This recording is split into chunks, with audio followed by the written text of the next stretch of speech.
আচ্ছা, আপনার ব্যবসার জন্য কি একজন নির্ভরযোগ্য প্রোডাকশন পার্টনার খুঁজছেন? তাহলে কিন্তু দক্ষিণ এশিয়ার অন্যতম প্রধান উৎপাদন কেন্দ্র বাংলাদেশের দিকে তাকাতেই হবে। কিন্তু এই যে এত বিশাল সম্ভাবনার বাজার, এখানে সঠিক প্রস্তুতকারককে খুঁজে বের করার উপায়টা কি? চলুন আজকের এই বিশ্লেষণে আমরা সেই পথটাই খুঁজে বের করি। এই সংখ্যাটা একবার দেখুন, ৪৭.২ বিলিয়ন মার্কিন ডলার।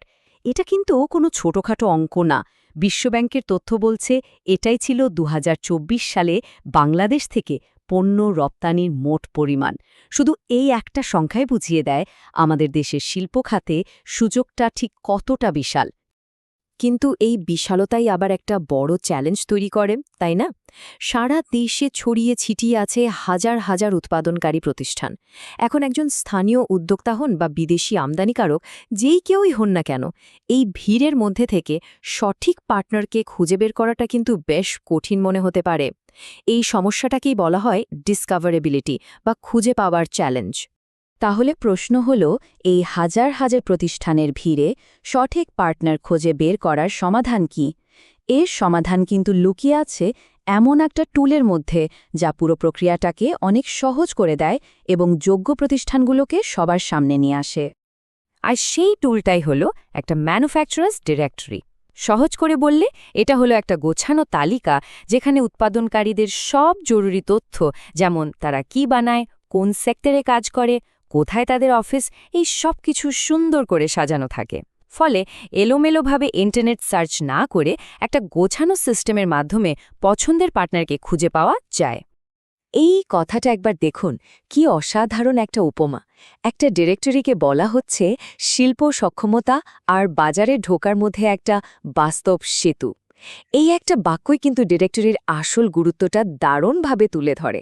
মানে এটা শুধু একটা লিস্ট না, এটা হলো সুযোগের সাথে সক্ষমতাকে জুড়ে দেওয়ার একটা মাধ্যম। কিন্তু এই সেতুর সুবিধাটা আসলে কারা পায়? শুধু যারা ক্রেতা তারা? একদমই না। ডিরেক্টরির সুবিধাগুলো কিন্তু একপাক্ষিক নয়। এটা পুরো ব্যবসায়িক ইকোসিস্টেমের জন্যই কাজ করে।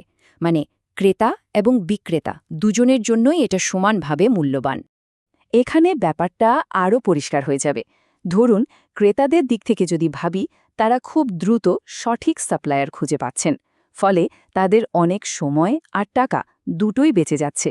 আর অন্যদিকে যারা উৎপাদক, তাদের জন্য তো এটা আরও বড় সুযোগ। ডিজিটাল জগতে তাদের পরিচিতি বাড়ছে, মার্কেটিং খরচ কমছে, আর একটা ভেরিফাইড প্ল্যাটফর্মে থাকার কারণে তাদের উপর সবার বিশ্বাসও বাড়ছে। আর এর ফলে তারা নতুন নতুন দেশি বিদেশি মার্কেটে সহজেই ঢুকতে পারছে। আর এর প্রভাব কিন্তু আরও অনেক বড়।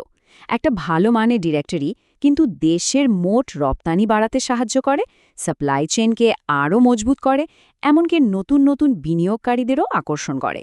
কারণটা খুব সহজ, এর মাধ্যমে দেশের শিল্প খাতে সক্ষমতার একটা পরিষ্কার আর নির্ভরযোগ্য চিত্র সবার সামনে চলে আসে।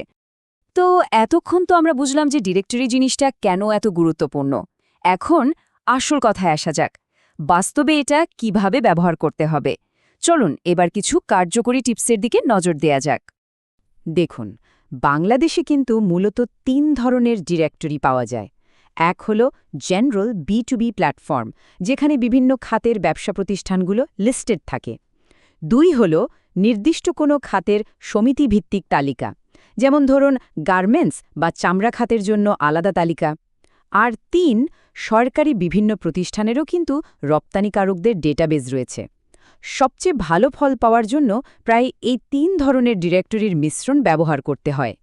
একটা দারুণ সরকারি উদাহরণ হল রপ্তানি উন্নয়ন ব্যুরো বা ইপিবির এক্সপোর্টার ডেটাবেস।